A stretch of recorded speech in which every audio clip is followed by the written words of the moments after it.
Oh, you're presenting. Oh, sorry. I'll just put this note here.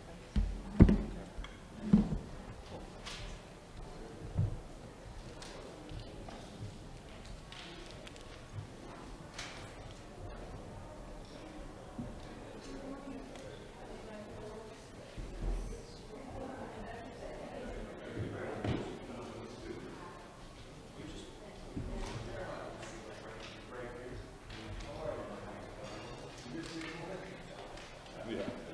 I told Marcia when I was leaving, I said, I bet I know who'll be in my office this morning. Oh, they. Her too.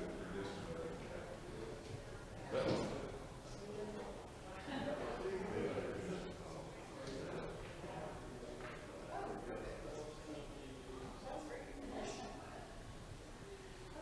2 hours. Got a book here? Hairdressers.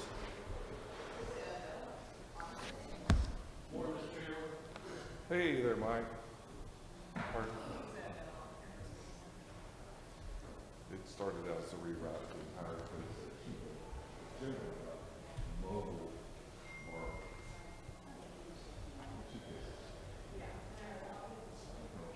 but then you have to create a new life that is feasible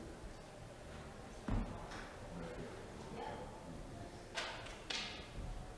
people that do random things who will be slow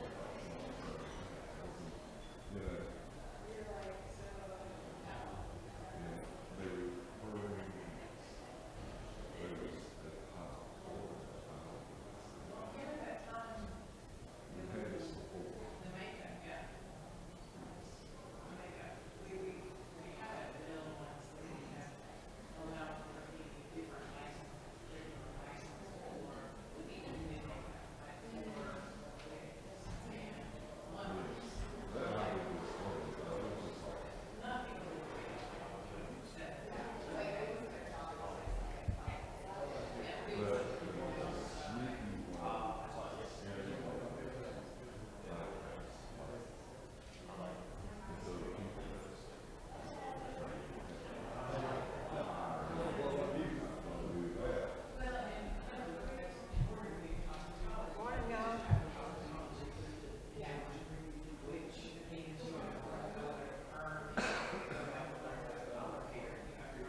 But if you go down to 10, they don't take any.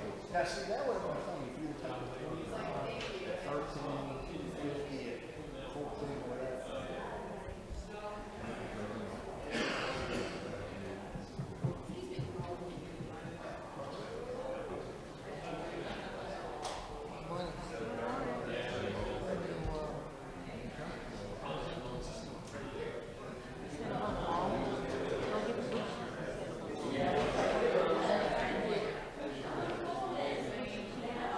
Find the deal and sit on the wall.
everybody.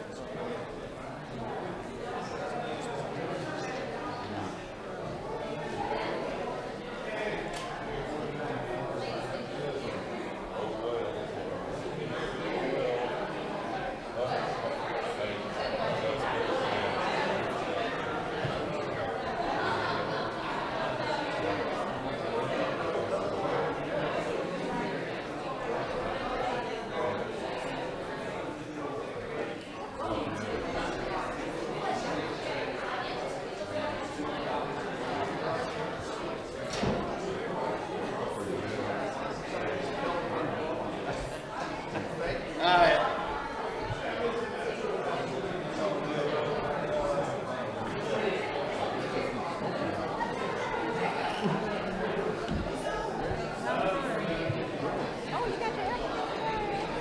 Sam, where's your African attire?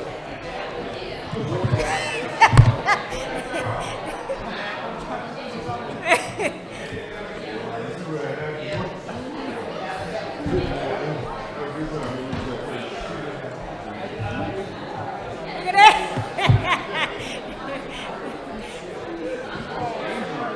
I'm okay. It's late. It's good. It's good.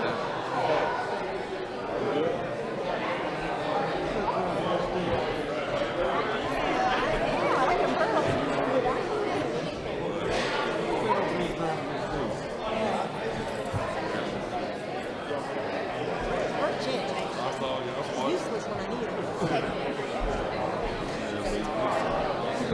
Yeah, well, she just had ready. Because we're about to do it. It'll be good. Thank you. Thank you. No. That's how things do get better.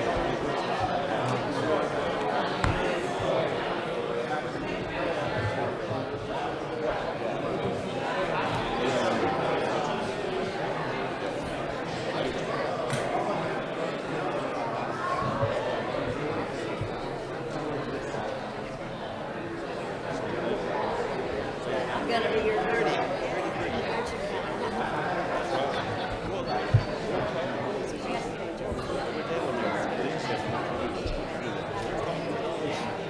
You know, just to let you know.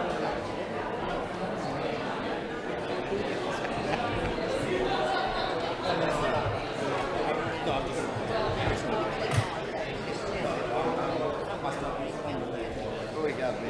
That's right. Help me. Help.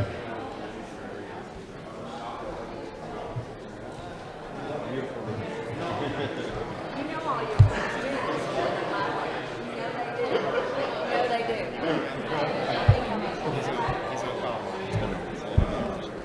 I have a quick question for Cedar.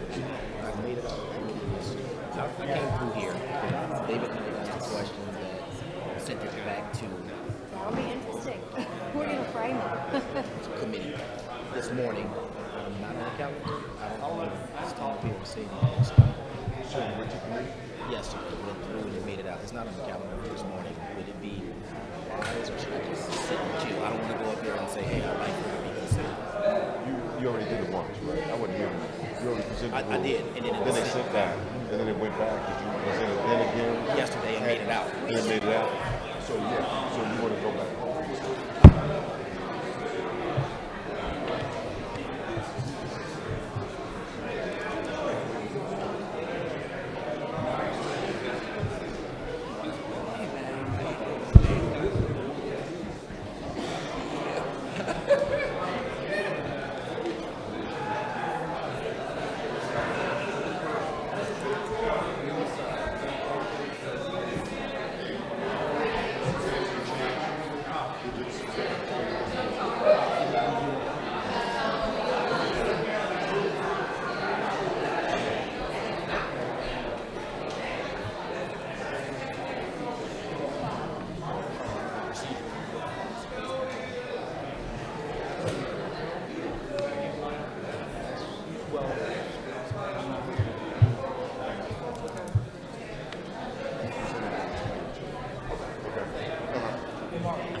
There we go.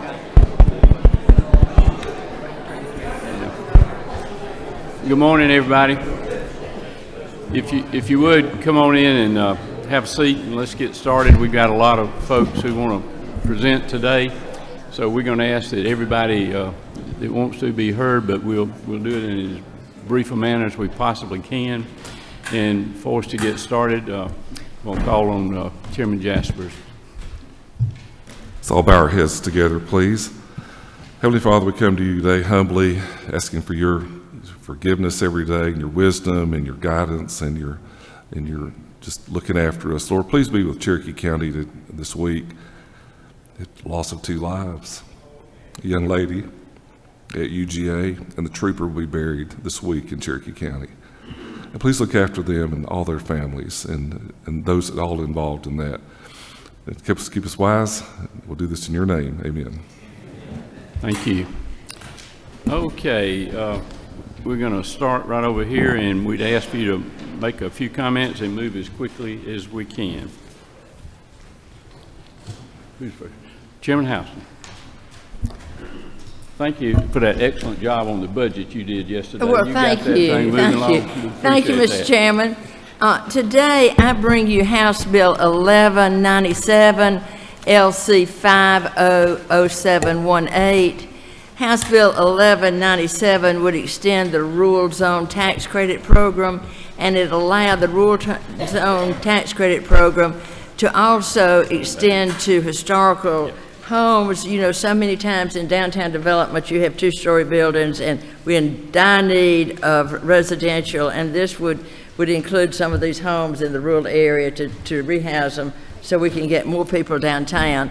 And this tax credit was originally one of the main things that has helped downtown development. And I know if you've ever been to Nashville, Georgia, or if you've been to Bainbridge, if you've been to Perry, you can see the result of this. And it was one of the we want to extend it for 8 years, and it doesn't cost that much money to the state. From 2018 to 22, for purchasing rural areas, it was a tax credit of $5.2 million, and for rehabbing this, it was a tax credit of $4.5, which is really, and they put people back to work, and they're job tax credits by putting people back to work and restoring downtown developments. Good. Thank you very much. We do have a question. Representative Jackson.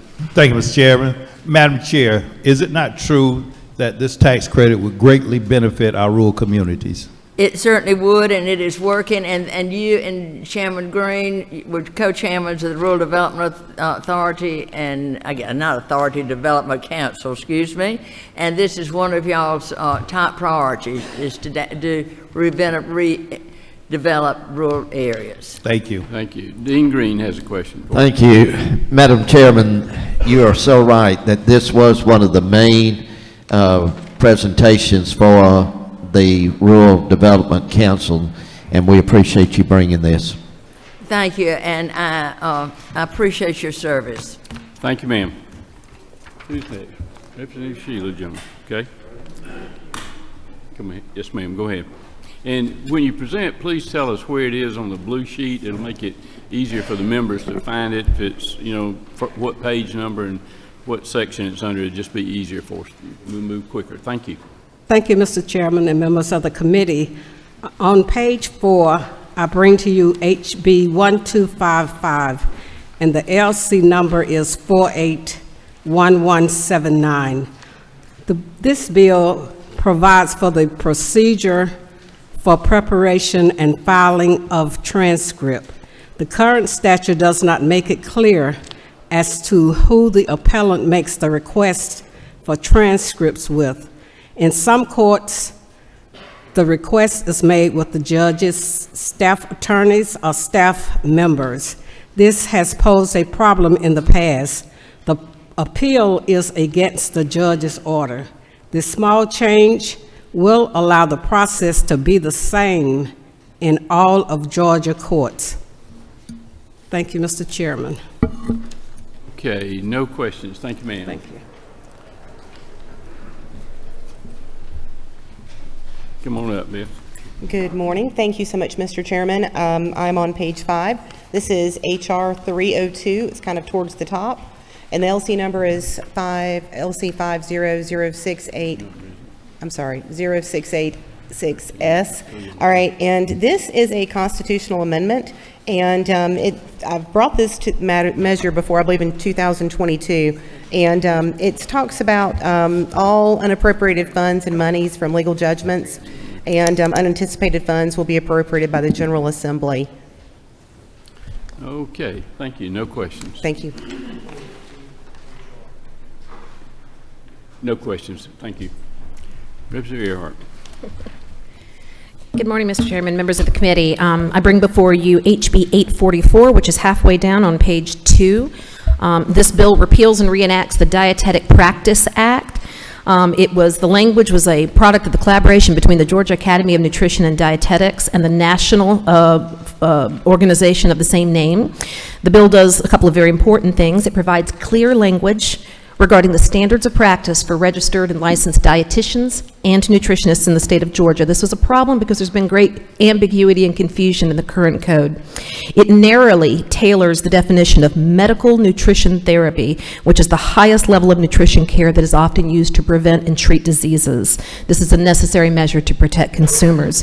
It provides a pathway to licensure for all qualified nutrition professionals and very clearly defines what unlicensed nutritionists can do and what their scope of practice. This is for folks like trainers and health coaches and holistic wellness advisors. It passed unanimously out of committee, and I appreciate your favorable consideration. Thank you, ma'am. See no questions. Okay, thank you. Come on up, Rep. Good morning, Mr. Chairman and members of the committee. I am presenting HB 1138. It's on page 3, the third from the bottom. And this would add a 17th investment criteria to Georgia's Invest Georgia Fund. That's it. No questions. Thank you, Representative Kendrick. Thank you.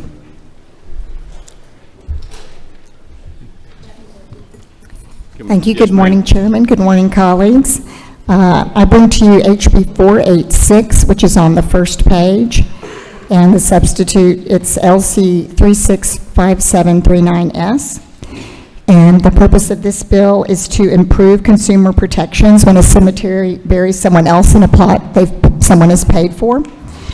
And this language is an improvement on current law with clearer language protecting the rights of the consumer or the pre-needs burial purchaser if a mistake is made.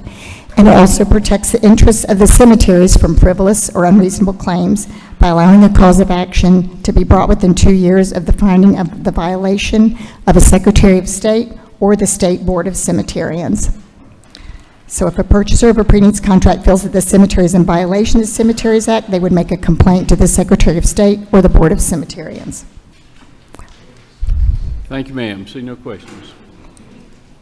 Representative Hagan. Thank you, Mr. Chairman. I have House Bill 583. It is second from the top on page 2. This bill updates the code regarding Georgia's cottage food industry. It opens up a new delivery stream for cottage food operators so that they could, in addition to selling directly to a consumer, they would be able to sell their products to third-party vendors. I work very closely with the Department of Agriculture on it. They're in full support. Okay, no questions. Thank you.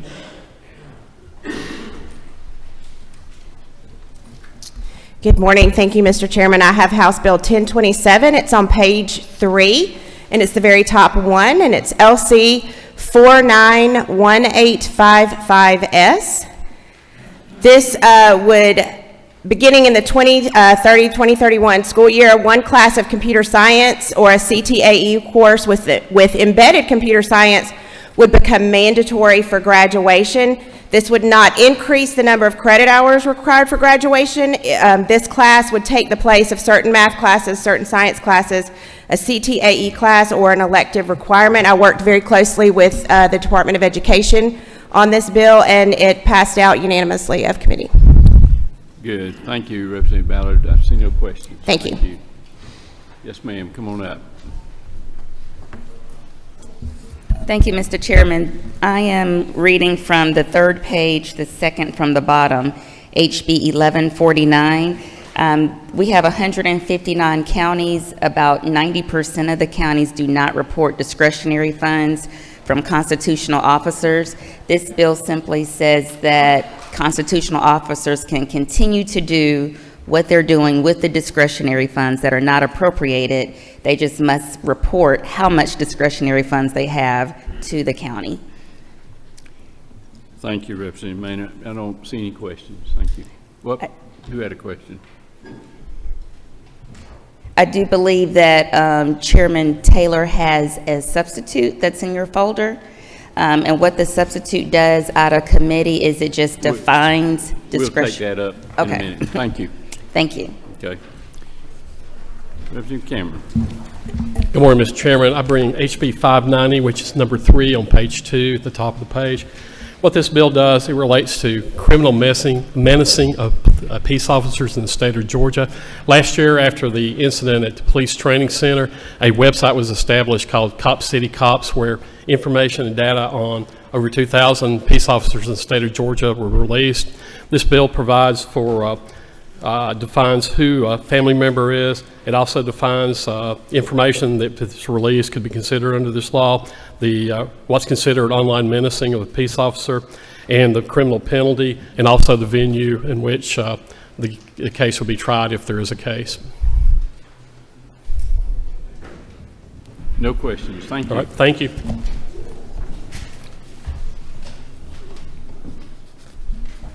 Go ahead, Rick. Well, thank you, Mr. Chair. This is HB 1167. It's on the back page toward the end. Basically, it's the Peach tax credit. We're raising the cap of the state from $5 million to $10 million. This is for public schools, public programs, and college and career academies. This is for innovation. It raises the bar for public education. Basically, it also allows individuals to raise the amount they can donate.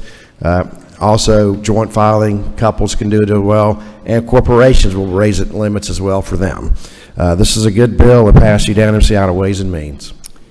Thank you, sir. I don't see any questions. Thank you. Thank you, Representative Townsend. Yes, sir. Come on up. Thank you, Mr. Chairman. This bill, 1292, is found on page 4, third from the bottom. It simply requires that you identify yourself when you file a deed or related documents. It's aimed at stopping the ever-increasing fraud of selling people's homes without their knowledge. Very good. See no questions. Thank you. Thank you. Go ahead. Thank you. Thank you, Mr. Chairman. I have two bills today on consideration. Bill number 1 is on page 3, about a third the way down. It's HB 1099. It's working off of LC 481142S. What this bill does, it allows, it's adding language to an existing code to allow a landowner to use purple paint markings to identify their property lines, just as you can use a no trespassing sign. Okay. See no questions on that bill. What's your next? Thank you, Mr. Chairman. The second bill will be on page 4, about 2/3 of the way down. It's going to be House Bill 1274. Working off of LC 460801. This bill, what it does is it reworks the veterinary loan repayment program by adjusting the annual loan purchase of $25,000 and capping the total funds of one individual can receive during a 3-year period. Kind of the two things that works along with this is to incentivize having large animal food industry vets in the rural communities of Georgia. Okay, thank you. We got a couple of questions. We appreciate it. Thank you, Representative. Have you passed a bill yet in the chamber?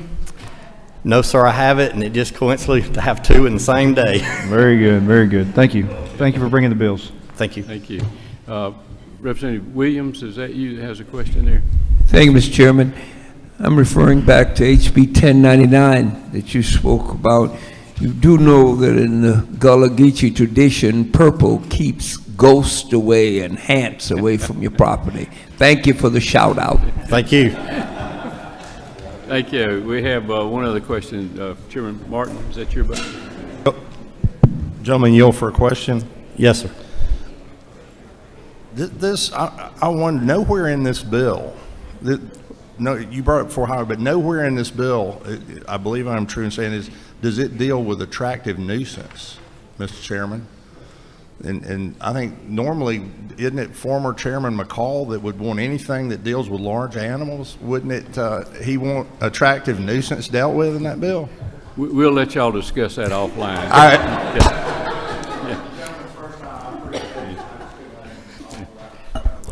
I was just hoping that I wasn't the nuisance. Thank you. Thank you. No more questions. Come on up, Chairman. Thank you, Mr. Chairman, members of the committee. Fourth page, fourth from the bottom, House Bill 1286. All right, everybody ready? What we're doing with House Bill 1286, we're bringing, it's a Department of Ag bill requested by the department. It sets the fees and licensing for the ones that are retail, wholesale, manufacturers that are not being issued license now, but it's bringing them in to where we can hopefully regulate some of these products you were seeing on the shelves that people, your kids are able to walk into and get right off the shelf. So, but anyway, we already do a good job, with the processors and growers, but we're bringing the wholesale retailers and manufacturers into that. Good. Thank you, sir. I see no questions. I have one other, Mr. Yes, Chairman, sir. if I may. Sure. Page 5, top of the page, House Bill 1338.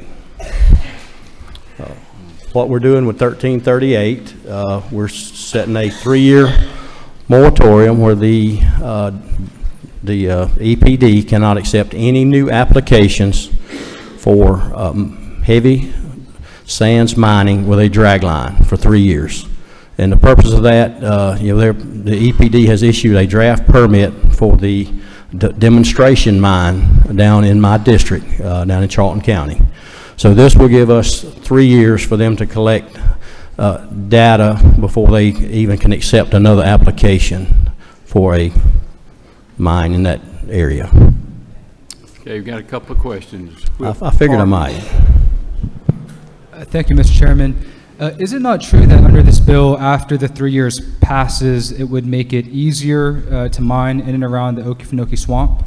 I do not think so, because they still have to go through the permitting process. To go through the EPD, very exhaustive process. It's taken 7 years to get to this point now before you get to the judicial review. Does the gentleman yield for one more question? I do. Is it not true that under this bill, it would shorten the timeline for the judicial process by removing a judge's discretion to grant continuances and extensions and permit appeals? It actually doubles what's in code now from 90 days to 180. So it doubles that time they have to do that, but it sets that in law. So we're actually doubling what's in law now. Thank you. Chairman Smith has a question for you. Gentleman yield. Yes, to my friend. Thank you for all the work you put into this bill, trying in a way to satisfy all parties so that we can protect this natural resources and at the same time respect private property rights. Thank you. Thank you for that comment. Thank you. Whip Burchett has a question.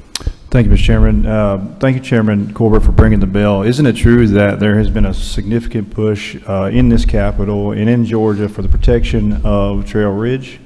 That is true. And isn't it true that your bill protects Trail Ridge? That is true also. Thank you. Thank you, Mr. Chairman.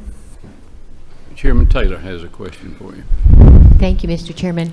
I was just curious why it was limited to just the drag mining and not including float mining or other types of processes. It just listed one. Could somebody essentially do a different type of mining? My grandfather was an engineer and that's what he did. So I kind of wondered why it just listed one. Well, this was tailored just for this particular application, demonstration mine. You've heard for 4 years, either bad actors or it's unproven what the type of mining that they're doing. So this is the only one in the state that does that type of mining for heavy mineral sands. So that's why it's tailored just for this area. Thank you, sir. No more questions. Did you have another bill? No, that's all. That's Thank it. you. Thank you. Yeah.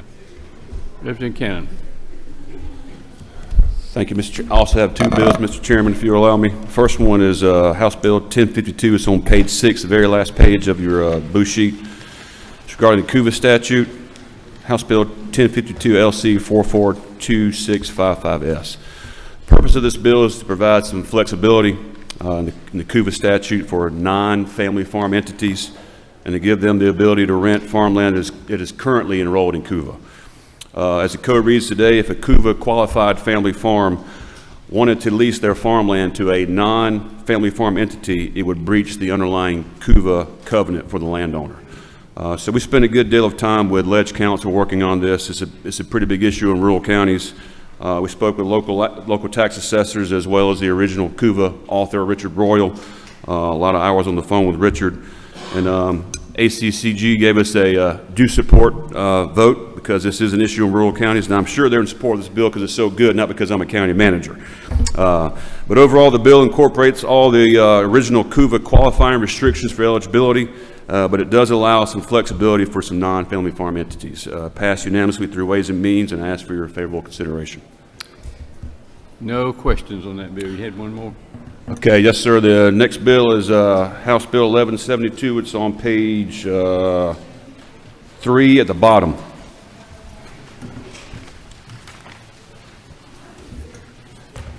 The purpose of this bill, Mr. Chairman, is to allow direct access by patients to physical therapy services. Georgia currently has a form of direct access called restricted direct access. However, several other states in the U.S. military have allowed direct access for some time. Direct access will allow patients to directly seek out therapy services while waiting to see a physician if needed. Under restricted direct access, which is what the current law requires, the number of therapy visits is capped at 8 visits or 21 days before having to pause therapy and wait for a referral from the patient's doctor to continue or resume therapy. This can be a burden for the patient, and is the reason why this bill seeks to allow direct access, which would simplify the process and offer a more streamlined approach to physical therapy for the patient. It's a bipartisan bill that received unanimous approval from regulated industries. I know there are some concerns from MAG. We've worked with them, and I'm willing to commit to some changes in the bill in the Senate, working with Representative Newton on that. So I'm open to any questions. I do have a question, Representative Newton. Thank you for the attention to physical therapy and its importance in helping Georgians get back to full function and quicker access through the direct access. I do appreciate the fact that you said you're willing to work in the Senate to ensure, with no question, that this will not be unlimited, where someone could go 12 months, a year and a half, and possibly have a cancer that's undetected or other injury that needed imaging, which physical therapists can't order, or only a physician can order, or medical provider. But you are committed to making sure that no more than 60 days or 6 weeks will be the max that a patient could go without a referral to a physician, which would allow them to get the imaging and everything they need. Yes, sir. Thank you, sir. No other questions. Thank you. Thank you, Mr. Chairman. Go ahead. Thank you, Mr. Chairman, members of the committee. I have House Bill 1283, LC 481099, which is 5 up from the bottom on page 4. This is a pretty straightforward cleanup bill for the Juvenile Justice Code, just updating or correcting a definition of aggravated assault under Class A designated felony. All we're doing, if you look at the bill on lines 12 and 13, is we're striking provided that such deadly weapon is not a firearm. So this is just clarification and consistency with Class B and Class A designated felony in the definitions, so that it's understood that a firearm is a deadly weapon and that a Class A designated felony could be applied. Passed unanimously out of the committee, and I'll take any questions. Thank you. See no questions. Thank you.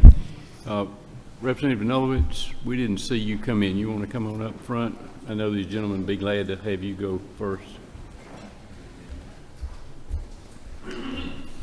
Thank you, Mr. Chair. I appreciate it. I am here this morning to submit for y'all's hopeful approval House Bill 1184. It is at the top of page 4. And this is a bill that is very similar to a bill that I presented last year, which was House Bill 382. But House Bill 1184 is a bill that would introduce evidentiary, it would provide for evidentiary privilege for victim-centered programs, victim offender communications. This is similar to evidentiary privileges that are already found in contexts that include mediation, communications to members of the clergies, apologies made by medical providers, communications between a victim of family violence and sexual assault and the agents providing services to that victim, to that survivor. For these programs to work, there must be open dialogue and acknowledgement of wrongdoing, and that requires the evidentiary privilege provided by this bill. Without this privilege, defendants won't take accountability for the harm they have caused, and victims and survivors in Georgia will not obtain the healing that they seek and, frankly, which they deserve. This would provide for victim-centered justice programs for survivors and victims of crimes in Georgia. Again, these programs are victim-centered, victim-led, they are optional, and they are trauma-informed. They opt in. House Bill 1184 is supported by Street Grace, the Georgia Commission on Family Violence, the Georgia Coalition Against Domestic Violence, the YWCA of Metro Atlanta, the Georgia Justice Project, the Alliance for Safety and Justice, and Crime Survivors for Safety and Justice. It includes language suggested by the Georgia Board of Pardons and Paroles, and the Prosecuting Attorney's Council has no objection to the bill. I ask for your favorable consideration here today. Thank you. Thank you, ma'am. See no questions. Thank you. Thank you. Chairman Perkle. Thank you, Mr. Chair. On page 4, second from the bottom. Page 4, second from the bottom, I bring you HB 1294. Natural gas capacity is one of the key pinch points in economic development in many parts of the state. We heard this echoed as we went around the state with the Rural Development Council. Some communities have zero excess capacity, including mine, to attract good-paying manufacturing jobs, while some have absolutely zero natural gas at all. This bill merely provides the authorization for GFA to provide financing for natural gas projects for cities and counties across the state. It is a natural extension of what they do already in providing financing opportunities for cities and counties for water, sewer, solid waste infrastructure. I can't imagine a more important program growth need than natural gas availability in the most economically distressed parts of the state. I ask you to please consider this bill for us. Thank you, sir. See no questions. Thank you. Representative Leverett. Thank you, Mr. Chairman. Good morning. Good morning, members of the committee. I have two bills, Mr. Chairman, that with your permission I'll try to address here today. The first one is on page 2, just a little below the middle of the page. It's House Bill 846. That's 846. This is a result of a request I had from a constituent who worked for a school district, and many school districts do not collect, withhold, and pay into Social Security. So the constituent sort of learned after retirement that she was not eligible for Social Security. So this simply requires that school districts periodically notify their employees as to whether they withhold or not and what other plans they're available for. And then once there's separation, or the employee resigns, retires, or is fired, that they would also receive that notice again, just to make sure they're aware of what's going on with respect to Social Security eligibility.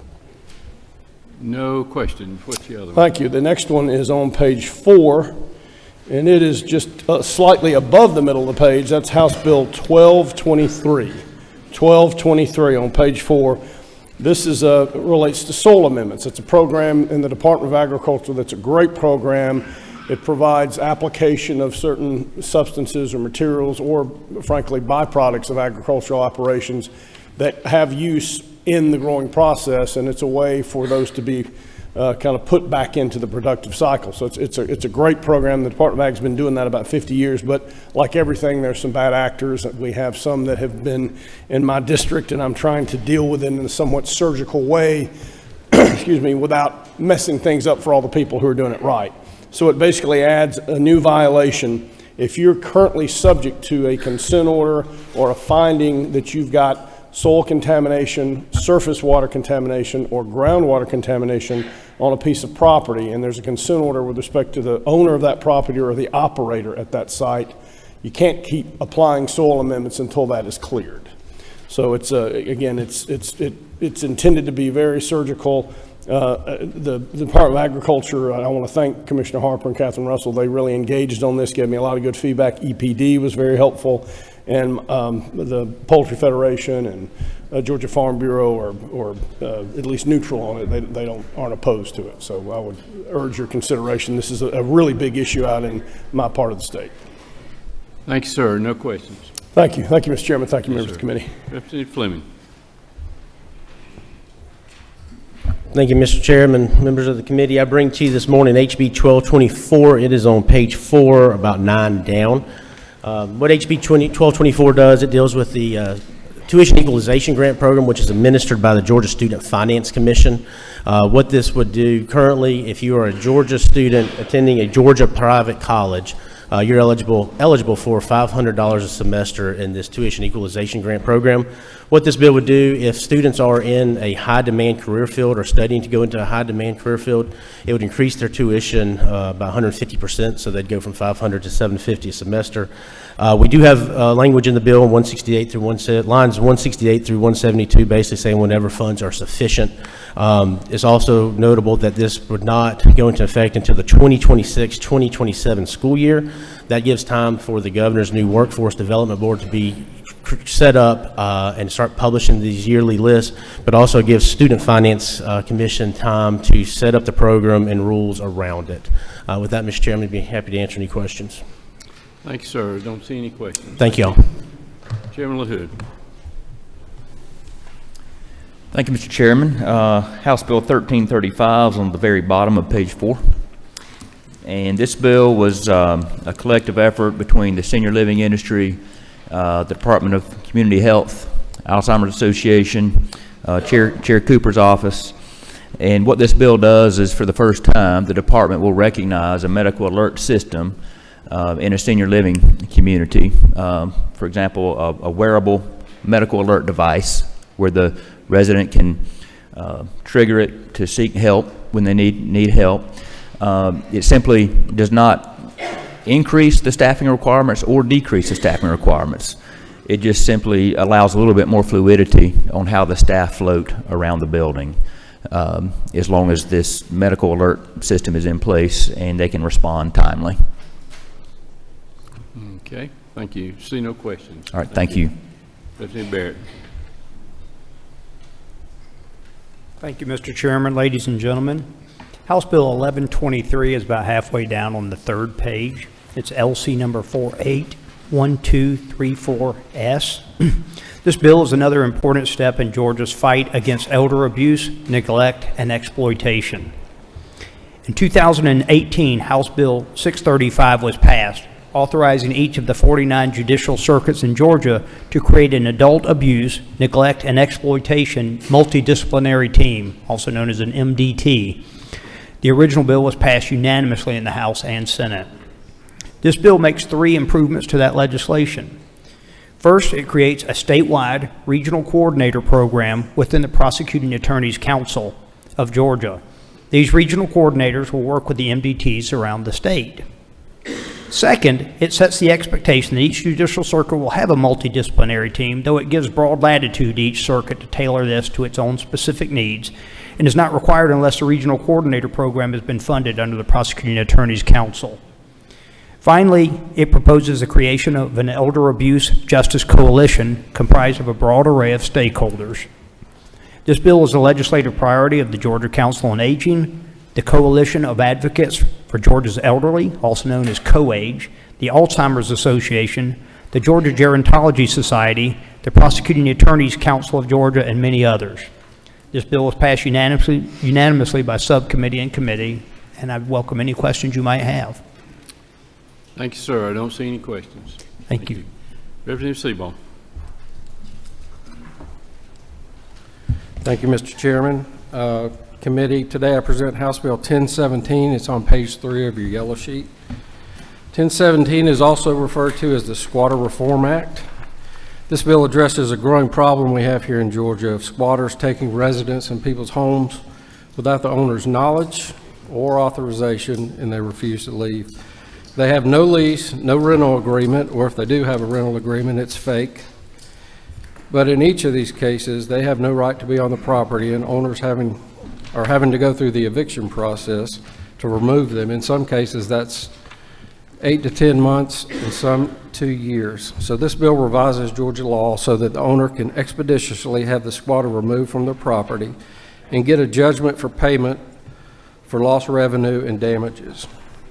It sends a clear message that squatting is illegal in Georgia. It will not be tolerated, and if you decide to do it, you will be arrested, charged with a misdemeanor, removed from the property, fined, and possibly spend some time in jail.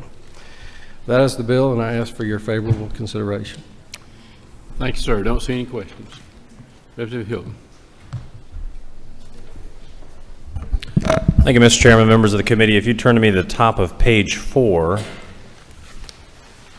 this is House Bill 1186. 1186 increases transparency and education by requiring GOSA in conjunction with the Department of Education to aggregate the components of the CCRPI into a single score. And if it'd be okay with you, I'm going to present House Bill 1122 if there's no questions. Yes, sir. No questions on that bill. Go ahead. If you turn back to page 3, right where your hole punch is, midway through the page, 1122 provides 3 components for our charter schools, provides for more superintendents and principals, allows for part-time teachers, students to attend charter schools, and removes a conflict of interest in regards to charter school boards. No questions. Thank you, sir. Representative Carpenter. Thank you, Chairman. Second page, halfway down, House Bill 822. What this bill seeks to do is update the sex education code in our schools in the state of Georgia. It does 5 things. First thing it does is it changes AIDS to HIV. It makes sure that sex education is medically accurate, age appropriate. It also reaffirms the state's commitment to abstinence, and then it addresses consent under the code. Line 28, the significance of personal boundaries and responsibility in relationships. If I have any questions. Don't see any questions. Thank you. Thank you. Representative Gaines.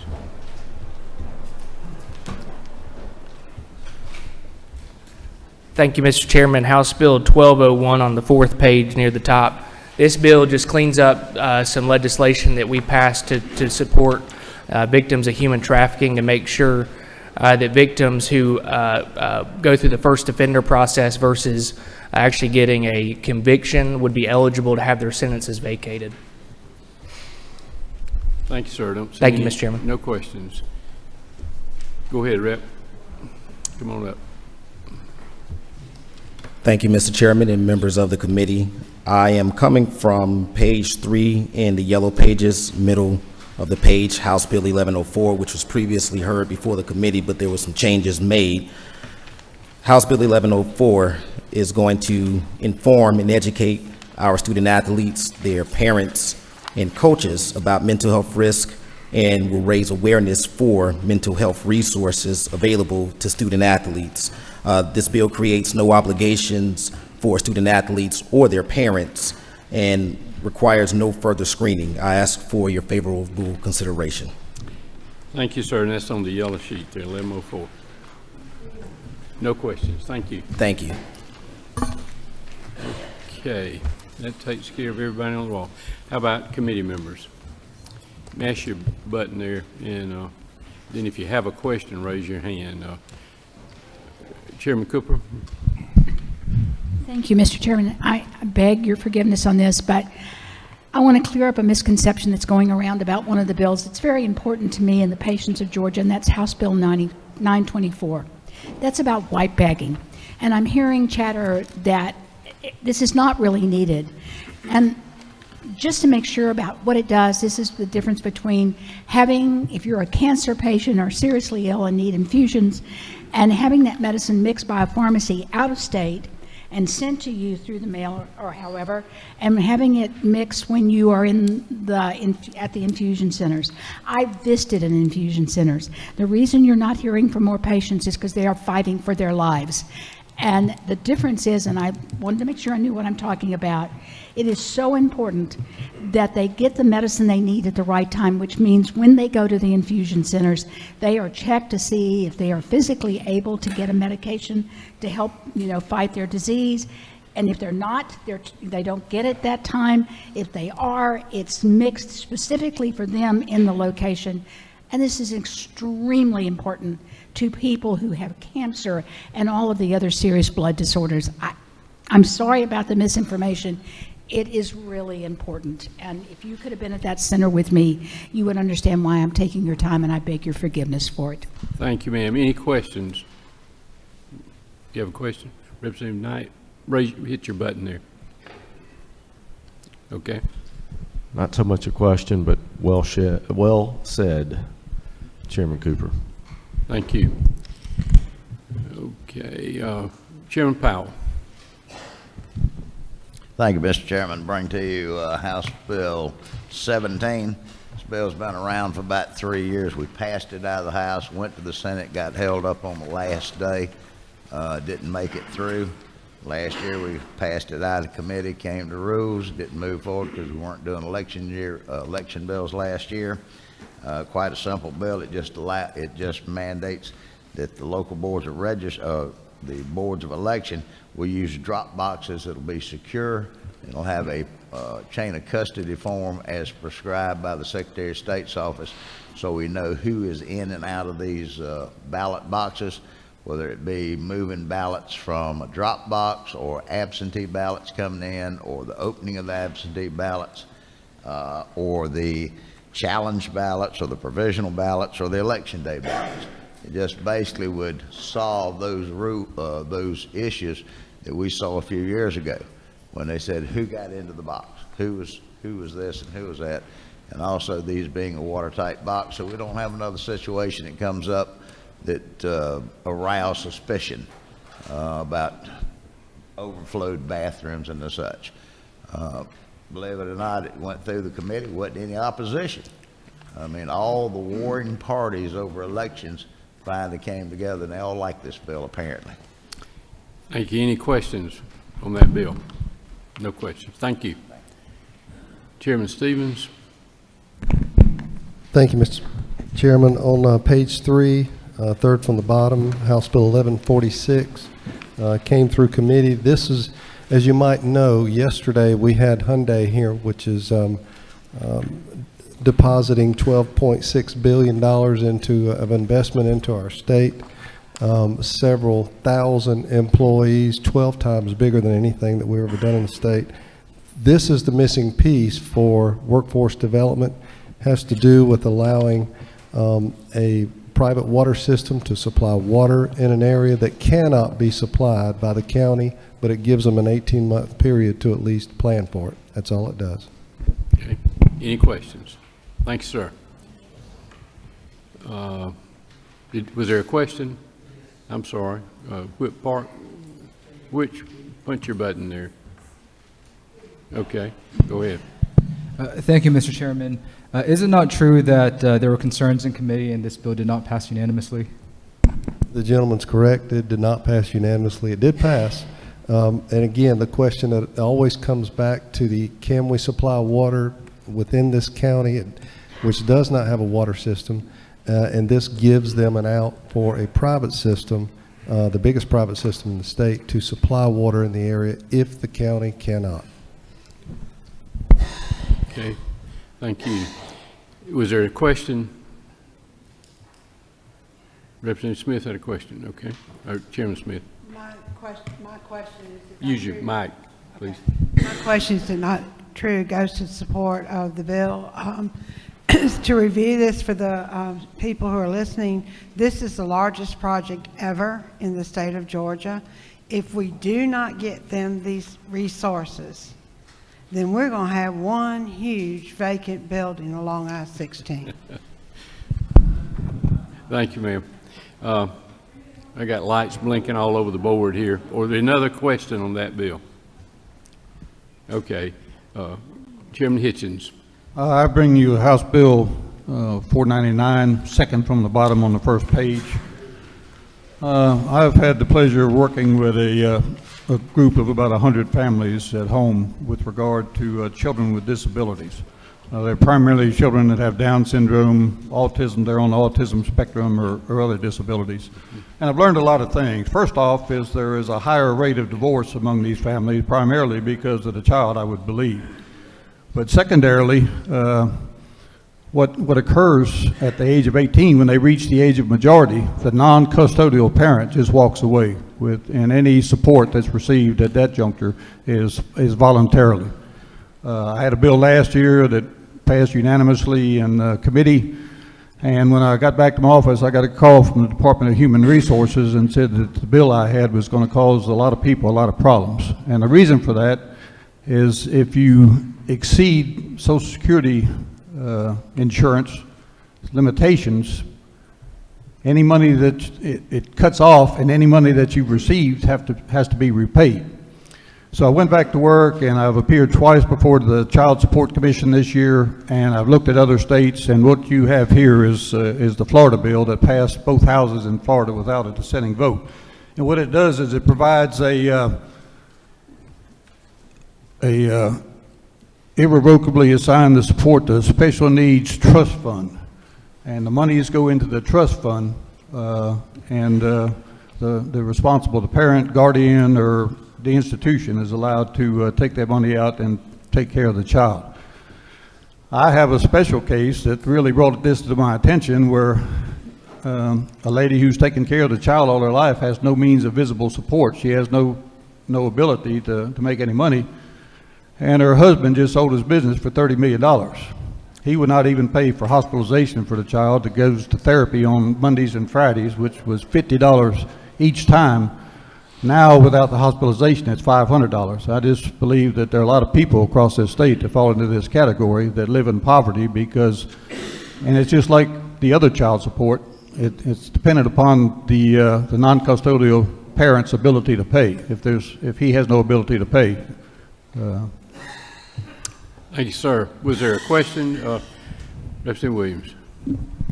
Thank you, Mr. Chairman. There was two things. I just wanted to say for one of the few times I agree with the gentleman from Effingham County on anything. But secondly, I know he's licensed. That 30 million shouldn't have stopped him from doing what he needed to do to that no good character. Thank you, sir. Any other questions on that bill? Okay. Chair Lady Dempsey has a... Thank you, Mr. Chairman. I have 4 measures, and I will be glad to take them in the order that you prefer, whether you want the substitute now or later. Substitute later.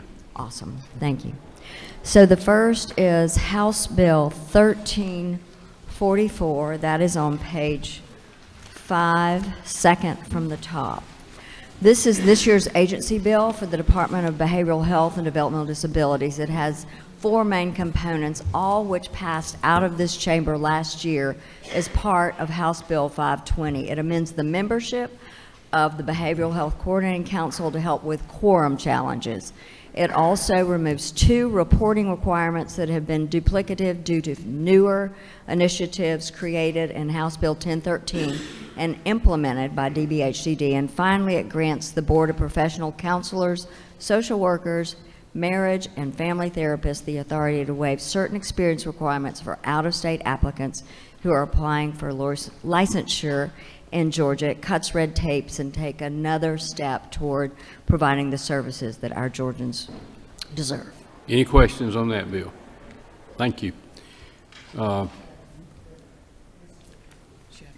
Chairman, you have 2 more? I'm sorry. On page 1, at the top, 2 resolutions, 901 and 902. These are 2 compensation resolutions for 2 very egregious cases that happen in my home community that I know way too much about. I know that some people struggle with doing these. We passed a measure last year in the House, House Bill 364, that Leader of Strachan and Representative Holcomb were a part of, to make it where we do not have to do these anymore. But at this point in time, it is very necessary. One of these cases involves even very egregious acts by the GBI. So I hope you will take time to read them and consider heavily that not only should we pass these two, but we should use them to help leverage support in the Senate to pass the bill, HB 364. Okay, any questions on those? Chairman Livingston, you had... Bring you House Bill 1206. It's on page 4, fifth from the top. This is a consumer protection bill that deals with electronic signatures. This bill requires the entity capturing the electronic signature to provide or offer to provide a copy of the executed document that the individual has just signed. This can be done either with a physical copy or an electronic copy. Background on this, these freestanding electronic devices, all you're doing is signing your signature. You're not seeing what you're signing, and unless they provide you with an executed copy, you have no way of knowing for sure that what they've told you that you are signing is what you are signing. So all the bill does is to put into code that they are to provide or offer to provide a copy of the executed document. Any questions on that bill? Thanks, sir. Chairman Smith, did you have a bill? No, just a bill. Okay. A bill, go, yeah, a bill. Go ahead. Excuse me, I'm sorry. Thank you, Mr. Chairman. On page 4, in the middle of the page, it's House Bill 1253, and it's what I call a micro-macro look at the state of Georgia with our regional commissions. And Section 2 deals with the restructuring of the regional commissions. Section 1 is taking House Bill 999, which is dealing with several serious issues with our much smaller rural counties, and it forms, in Section 1, it forms a special rural district. This special rural district will work if these counties can show that they have insufficient resources to provide them. Chairman Smith, hold up just one second. this is a rule substitute. You have a copy of it. It's House Bill 1253, LC 472957S. You all should have a copy of it, and explain those differences for us, please. Thank you, Mr. Chairman. I misunderstood. I thought I had to present the whole bill and then go back to the rules, but I'm very grateful for this, so thank you very much. So anyway, delete what I just said, and we will go back to section 1 on the rule substitute. And this has come out of a study committee for several years by our House Rural Council that was created by Speaker Ralston. What we're seeing in the state of Georgia is areas of the state of Georgia that do not have sufficient services, do not have qualified administrators, do not have the resources they need. They have declining population, they have declining revenue, and they're not able to provide the services needed by the citizens of the state of Georgia, which is one of our obligations at the state level. And so what this bill seeks to do is to create a formula, a template, by which these counties can join together willingly and share the expertise of an administrator. This administrator, in turn, we hope, will enable these counties to finally be able to qualify for state and federal funds. To make sure we're following the right process, this bill also includes up to 3 pilot test programs for the counties that are willing to participate in this. I cannot emphasize enough the seriousness of this problem, and I thank the committee for listening to me. Thank you. Thank you. Any questions, Chairman Smith, on that bill? Okay, I see no questions. Representative Chairman Jaspers has a bill for us. Thank you, Mr. Chairman. On the last page under structured rule, House Bill 403, it's income tax credit for the installation of a geothermal heating and air system. The credit's for $5,000 a year with a 5-year sunset. Save homeowners money, employees a number of people, and most importantly, will lower the electrical demand on our power grid. No questions on that. Back to Chairman Smith's bill over there. the rule substitute to House Bill 1253. Is there a motion to approve the rule substitute? We have a motion and a second. Is there any opposition?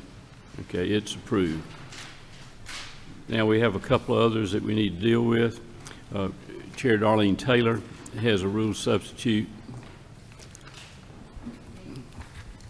Thank you, Mr. Chairman. Yes, I have a substitute for House Bill 1149, working off of LC 47295-1S.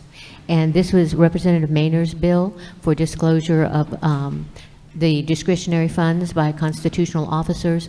The only change that was made that had any was to define what discretionary funds are, and they are things that are not appropriated, funds that are not appropriated. That's the only change to the bill. Any questions of that? Is there a motion that that be approved? Have a motion and a second. Any opposition? It's approved, okay? Have one more. Chair Dempsey. Yes, thank you, Mr. Chairman. A substitute for House Bill 441, LC 5252OS. This simply will codify teledentistry into Georgia law, a true asset that was used during COVID. You may have received some emails from constituents. This will authorize and regulate the practice of teledentistry in Georgia by Georgia licensed oral health care team members. All mentions of dental assistants, which would have been what you might have heard from some people that you know and some that you don't, have been removed, except for in the second line where it is part of the code, so it is referred to there. There is also clarifying language which was added to page 4. This is language provided by the Department of Public Health to accentuate and carve out for those safety net settings where they provide these services. Thank you. We have a question. Chairman Martin has a question for you. Chairman Dempsey, a serious question here on this. As you know, may recall, a few years ago we had some work about direct supervision, indirect supervision that dealt with those, specifically with those safety net settings. So my question is this: anybody that's doing things now for those that are underserved, those that are older, this bill does not make it harder for those individuals to get service. This correct? It absolutely does not. The Okay. whole purpose of that is to have this provided by licensed professionals that are supervised. No, but I understand that the bill that was adopted a few years ago, this does not make it harder for them. This does not mean a dentist has to be there now that we had in law that didn't have to be there before. It does not make it harder. It makes it better for all who will be receiving the services. A dentist does not have to be on site. There is a supervisory role which connects a patient to a dentist. Yeah, so this doesn't change, that doesn't change with it. Final question, if I may. Is it true that that's new in this, that's defined in this section of the bill, that's clarified for people that we might have received questions that from people that might not have understood the intent of the bill previously that thought that that was being impacted? That is absolutely correct. Thank you for your question. Thank you. You have a question, Chairman Cooper? Representative Dempsey, I think what he's trying to ask, we allowed dental hygienists to work in our rural school health programs, checking children's teeth and doing things like that without a dentist having to see them first. And so this does not go back on that, correct? That is correct. No other questions. Thank you. All right, I'll entertain a motion that we approve that, House Bill 441 by substitute. Move. Have a move and a second. Any opposition? It's approved, okay? We have one other bill I'd like for us to bring up for consideration. It's on the yellow sheet, and you should have a copy of it. It's House Bill 1339. It's a CON bill. I'll be happy to go into any explanation anybody wants. If not, I'd like to have a motion that it's in a second. Any opposed? Thank you. Okay.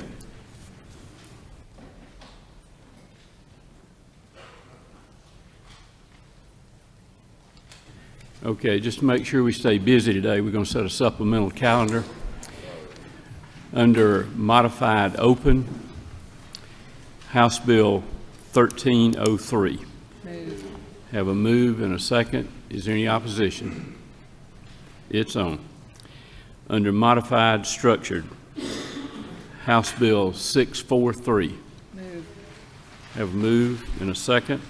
Is there any opposition? It's on. House Bill 1018. Move. Have a move and seconds. Any opposition? We have an objection. All those in favor of putting it on, raise your hand. All those opposed? It's on. House Bill 1093. Move. Have a move in several seconds. Any opposition? Have an objection. All those in favor of putting it on, raise your hand. All those opposed? It's on. House Bill 1339. Move. Have a move in seconds. Is there any opposition? It's on. House Bill 1138. Move. Move in seconds. Is there any opposition? It's on. Under structured, House Bill 971. Move. Have a move, several seconds. Is there any opposition? It's on. Under structured, House Bill 1115. Move. Move and seconded. Is there any opposition?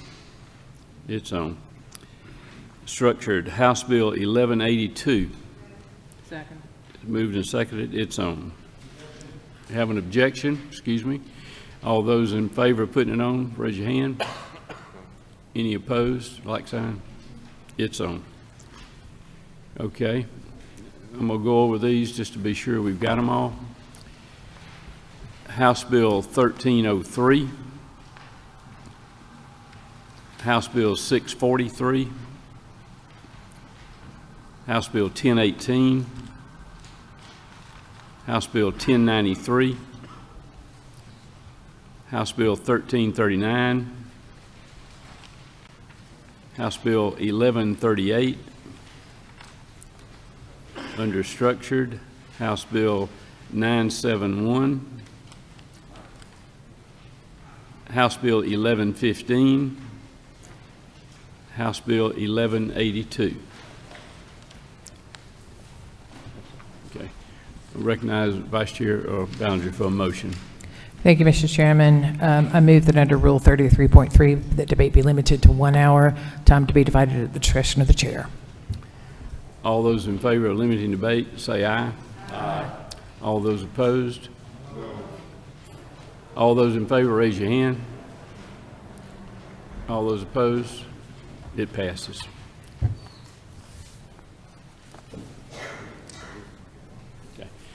Okay, thank you very much. We're adjourned.